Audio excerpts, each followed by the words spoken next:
మన ఇంట్లో మనుషులు అలా ఉన్నారనుకోండి. అరే! ఎలా ఇక్కడ అసలు నాకు మీ స్విట్జర్లాండ్‌లో ఉన్నారు. అక్కడ మనుషుల్లా అలాంటి వాళ్ళు లేరు. అప్పుడేం జేస్తారు? పిరమిడ్ మెడిటేషన్ ఛానెల్ పెట్టుకొని చూడాలి. అట్‌లీస్ట్ ఆ మాటలు మనం వింటూ ఉండాలి. ఎంత మనం వింటూ ఉంటే అంత మన వైబ్రేషన్ షిఫ్ట్ అయితుందనమాట.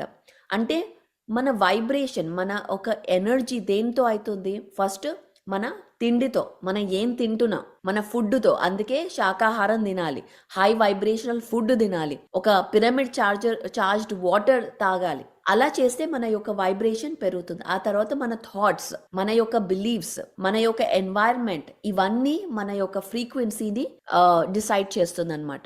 మన కన్సంప్షన్ తినడం అంటే ఓన్లీ ఆహారమే కాదు. మనం ఏం వింటున్నాం, మనం ఏం చూస్తున్నాం, వీడియో గానీ, ఆడియో గానీ ఇవన్నీ కూడా మన యొక్క కన్సంప్షన్, మన యొక్క ప్రోగ్రామింగ్, మన యొక్క వైబ్రేషన్‌ని డిసైడ్ చేస్తుందనమాట.